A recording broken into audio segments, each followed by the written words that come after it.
Hello, Gravitrons. On more gravity. Let's play chess.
Oh, excuse me. I'm sorry.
Alright. Uh,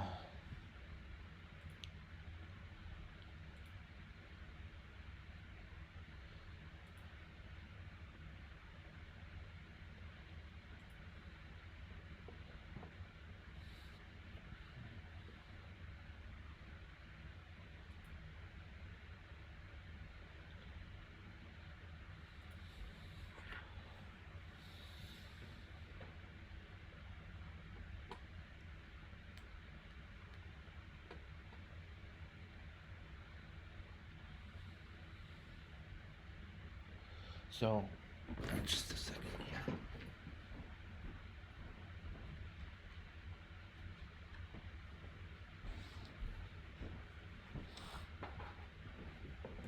Uh,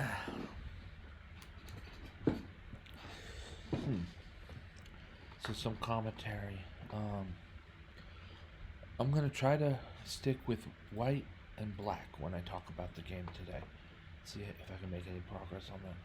The game wasn't all that accurate. I'm actually surprised by that, but it was a well thought and uh, more dynamic than usual game. Before we get into that, let's finish up where we left off and play practice first computer. It's white's turn to move. The computer will move almost immediately, and you'll see that the computer has played rook to c1. You might think, get that queen while it's still time. That's fine. Sometimes we are in a rush to get a queen, but not at the expense of losing our rook for no reason. So we capture on c1. King captures, of course, and it looks like the most straightforward way for a win is queen to h1 equals queen, capturing more material. White's losing his original queen for black's second queen, and this is it. White is done. Yeah, white is finished. I'm sorry, white is finished. I'm trying to think of how to get that bishop off the board, but one way would be queen d3 check and take the bishop under any circumstance, but lose our queen. That might be going just a bit too far. So let's mop up some of these pawns, mostly to make the board more clear for black to find checkmate.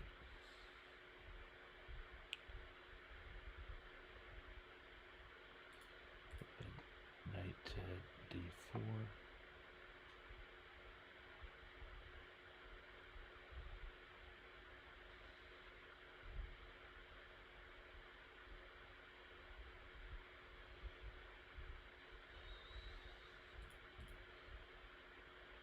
Now we get the trade we want. We get this bishop off the board.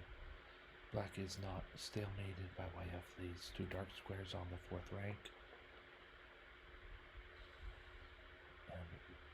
And white is not stalemated by way of these two dark squares on the fourth rank. I think white can play queen d3 check without much difficulty. I'll come up here and I'll seal off these pawns, or else if my opponent moves them, we're going to capture some pawns. d2 square is available so that white doesn't stalemate.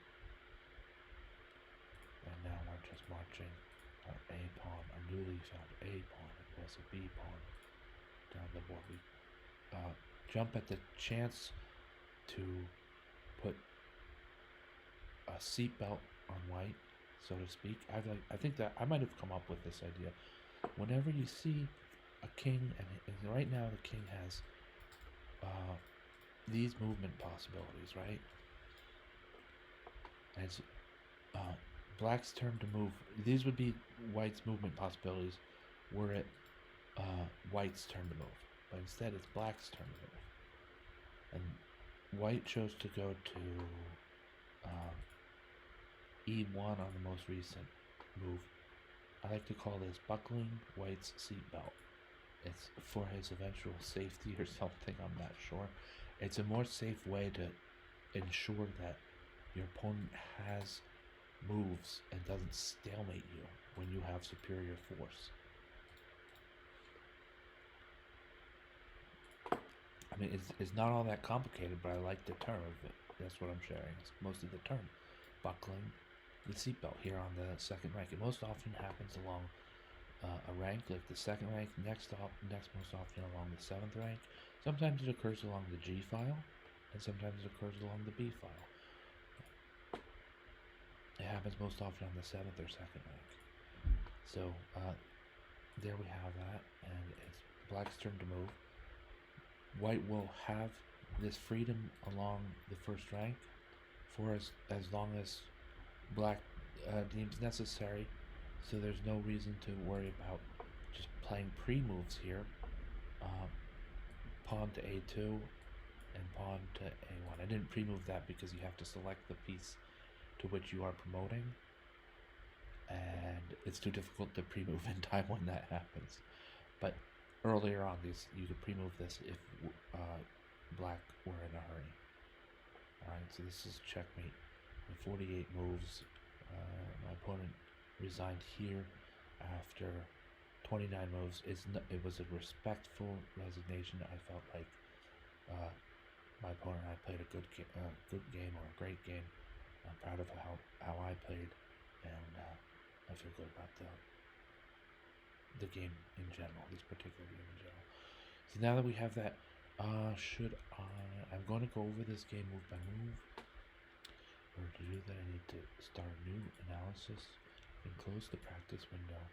I keep the game window open because it's very often useful for reference. Like, I don't know how else to say it. So that's how that. This is the game analysis window. This is the same game, of course, but plus the moves we showed just a few moments ago. Alright, another review. When this review is finished, I'm going to go over the entire game move by move.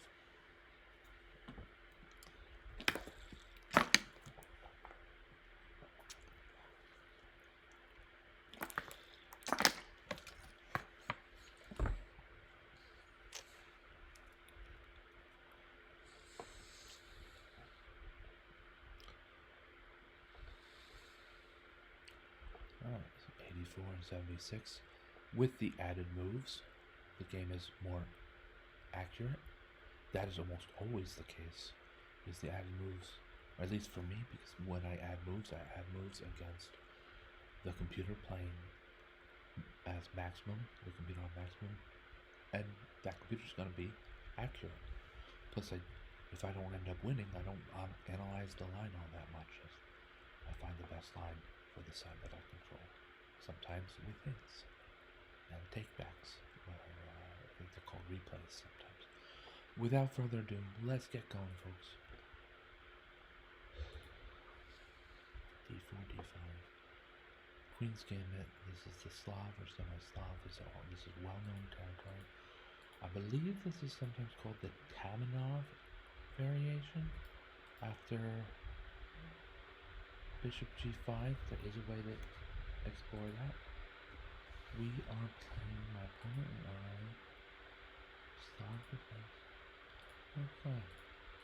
Yeah, it looks like it's Slav defense all the way. So, interesting. Good for that. And this is back into analysis. So this is Slav defense all the way. This is not the Tamenov variation. There is a Tamenov variation of the Queen's Gambit. I'm not sure exactly how it arises. You can look that up if you're interested. It's a sharp way for both black and white to play within the Queen's Gambit. I chose knight e4. Maybe I'll get lucky and remove black, but maybe I'll get lucky and remove white's long-range minor piece in the minor exchange. I think my opponent played the correct move. Knight takes e4, pawn takes e4.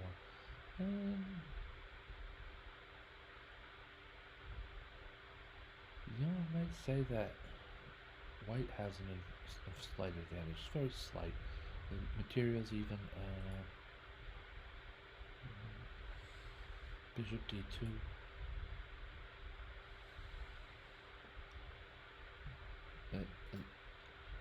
I don't know why. You know, it's a waste of time going back to e2.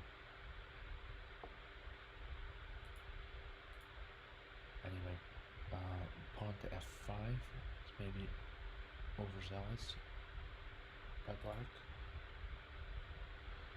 And queen takes d4 leaves black ahead by a pawn.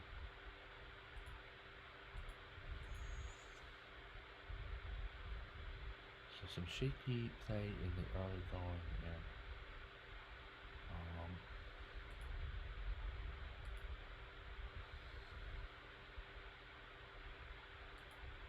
I think it's these early mistakes that are costing why this game wasn't more accurate. But later on, I believe both players start playing best move or excellent moves. Knight to g2 is difficult. I understand it. Perhaps white plays pawn to f3 immediately after, and black will be compelled to trade pawns and maybe have vacated the center just a bit. Other than that, isn't bishop to g2, bishop to g2, hitting directly at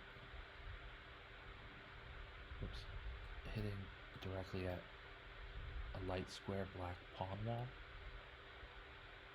Right, figure that one out in your sleep. Black has pawns on the light squares here, sturdy and safe. I think bishop g2 kind of like just is directly in the face of this rather well planted pawn wall. So I was thinking the only way to be consistent with this move, or probably the only way to be consistent with this move, is to follow with pawn to f3.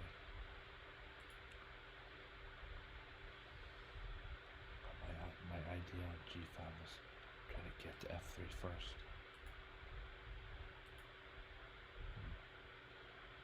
Or to push h5 next, who knows.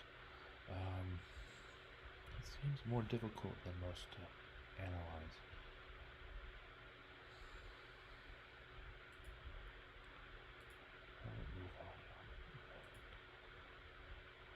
Bishop c3. Alright, let's take time. After black's 12th move here, black is dominating in terms of space. Okay, strongly. Black has a space advantage here. On the king side mostly, and white has some advantage on the queen side of space, but black can challenge that at the appropriate time. Material is even. The clock after move 12.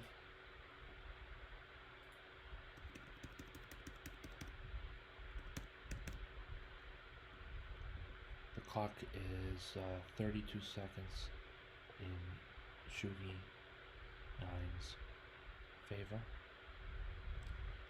It's there. It's not the end of the world for white. It's not the end of the world for black, even though white is ahead. So the clock is favoring white. Mobility, I would say, is favoring black. Oops.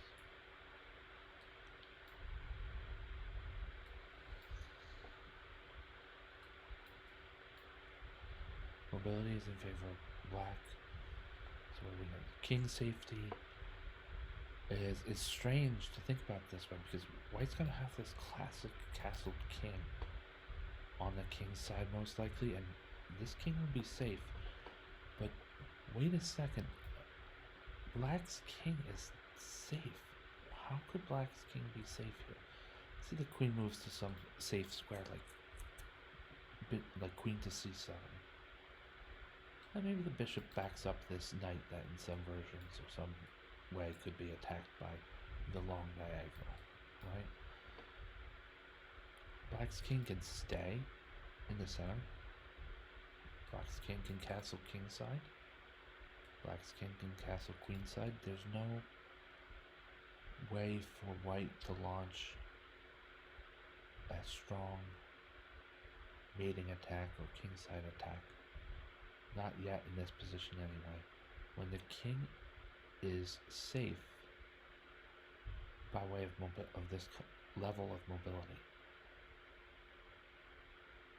I've been known to play games like this, and sometimes it's the way to go.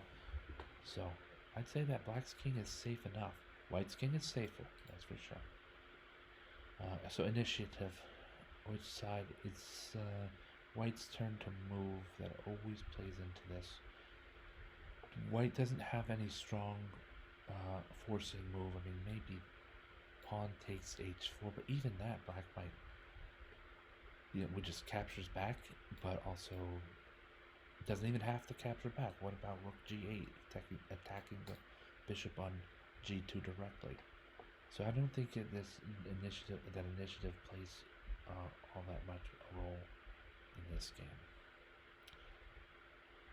So we covered king safety, space, clock, initiative, mobility, and material. Materials even. Alright, let's get on with this. And trading some pawns in the center.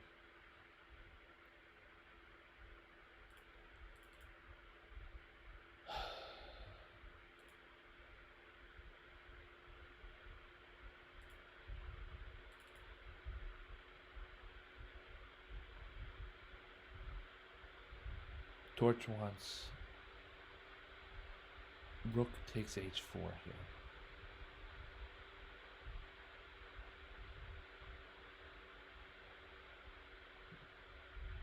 It's good. No, rook takes h4. They're starting to clear the h file.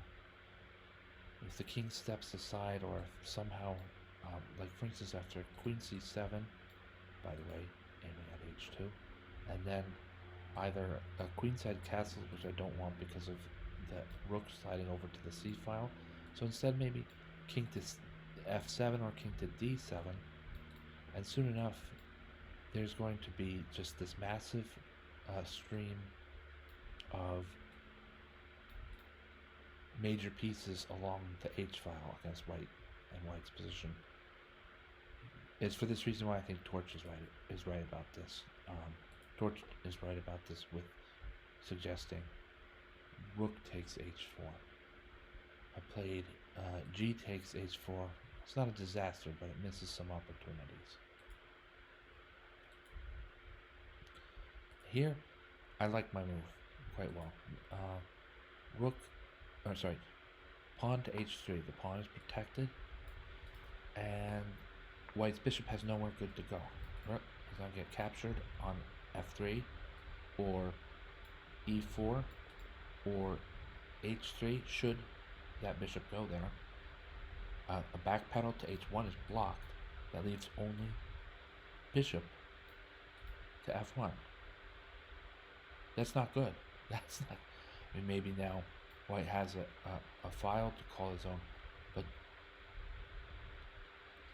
in a very different way from black, white doesn't have a good castle anymore. White not having a good castle, I see as a weakness in this position. Queenside's not so bad, except that the c file is open. Kingside is not so bad, except that the bishop's in the way. So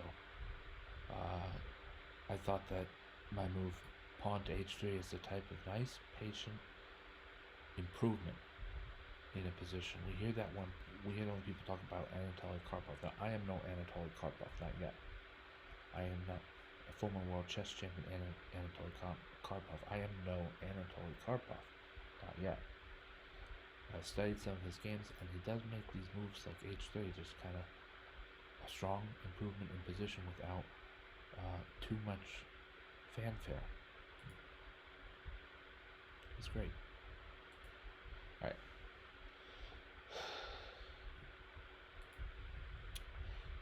e6. I played e6 here, thinking Yeah, the white c pawn is gone, right? The e pawn has some very serious obstructions to moving forward, what would be forward for white, and at least anytime soon. So by playing pawn to e6, I both open the way for my dark squared bishop to become part of the game. And look at all this mobility, all these choices or options that bishop has. In addition to, it has these ones too, but selecting pawn to e6 only helps them for black. Not only that, and now protecting the bishop on d5 in what is a durable outpost. It's not, we're not crazy about the bishop here because it just has limited choices, but the solid center is now the very, very solid center.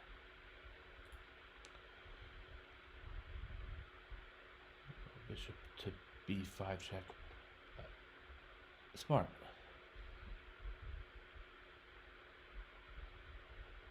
Get out of the doldrums over here on the kingside back rank and get into the game with check.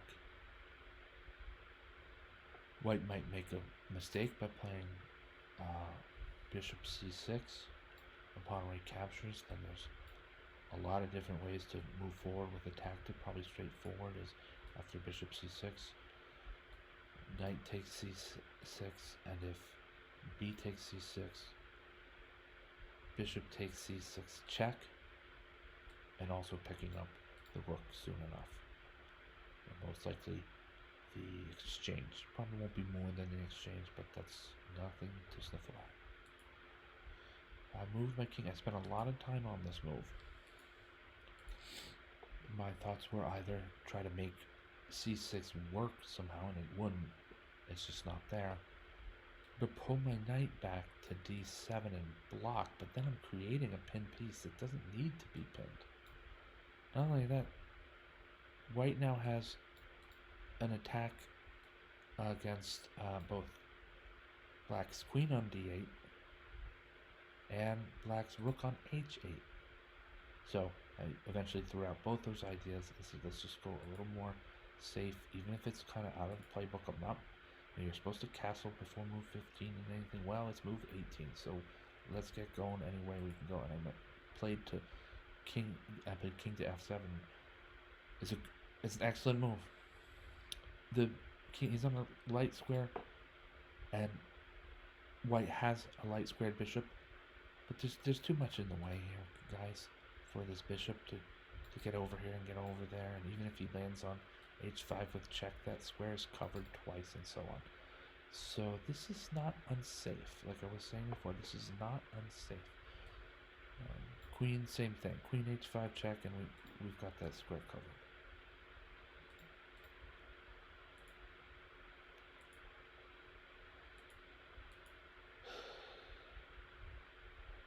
So I don't know. I'm not necessarily going over every inaccuracy.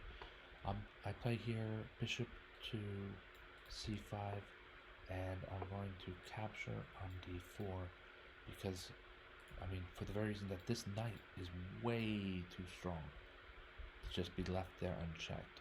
We could push e5 and get him out of the way, but then we have to respond to bishop. Then we have to have something ready for bishop takes e5.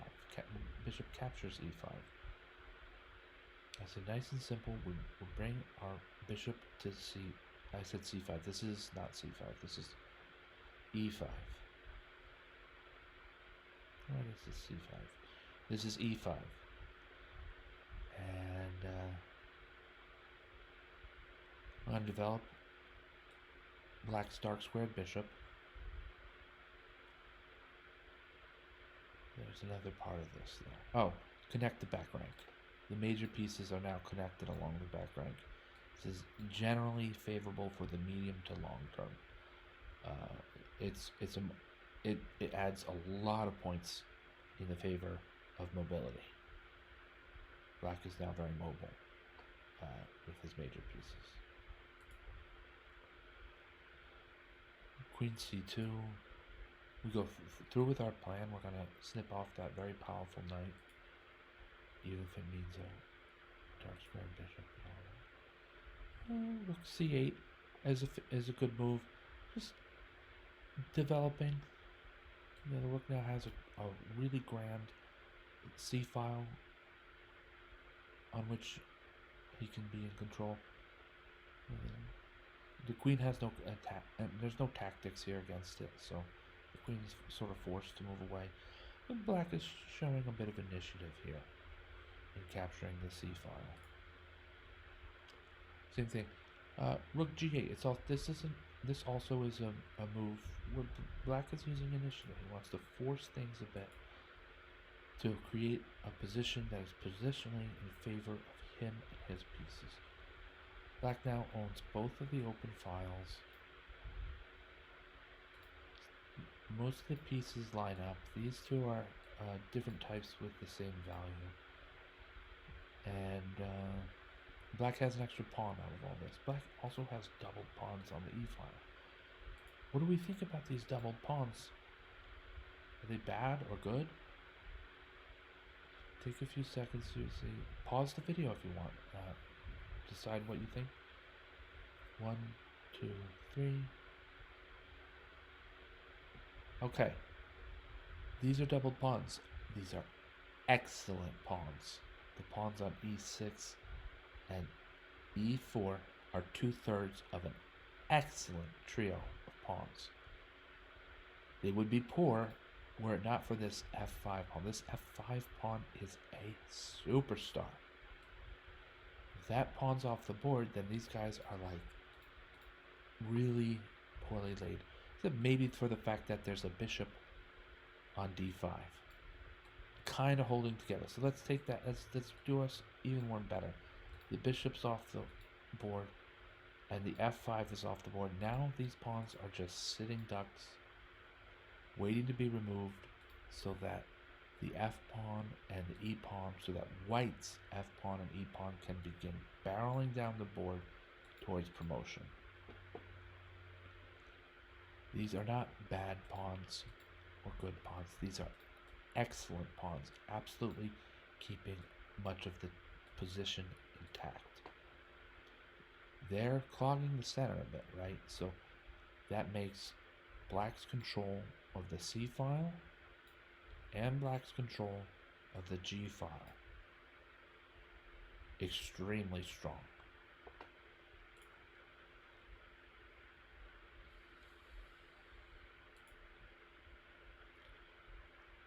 I think the move queen b4 here is considered a mistake.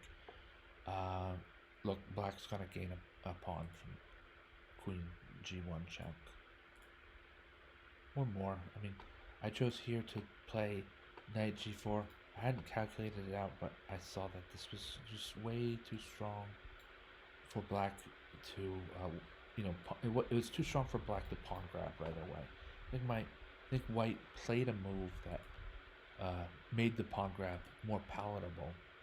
It just means tasty, but also in general means kind of like liking, like something you like. Ich mag das palatable. Anyway, knight takes h2, is continuing gathering a pawn and posing a very, very serious threat that could fork a number of pieces and probably leave the queen to scurry off the board. Instead, she plays to e2, which is a smart thing to do. It evades some of the most serious damage. But knight to f3 check anyway, and black is rolling. We trade rooks on the c-file, and my opponent,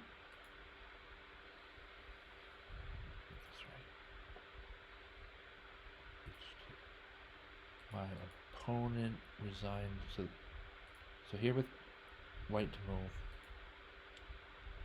black to move, and my opponent resigned here.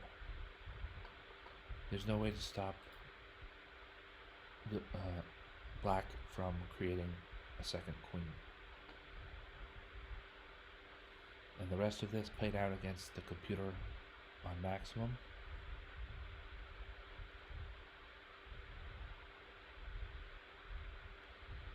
And I'll let it play because I'm pretty sure I played this out commenting on the moves in the first place, so no need to go to extra this fork here. I'll just let this play.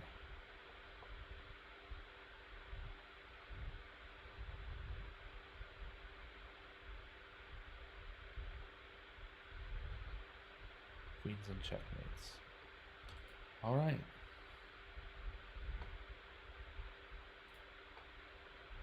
That was a very, very fun and awesome game. I'm very glad to have won, and against an opponent who showed some real grit and skill. We have nothing to hang our heads about. So, all right. That's all for this session, folks. Thank you for watching. Thank you, Gravitrons, for watching. I'm More Gravity. Have a great night.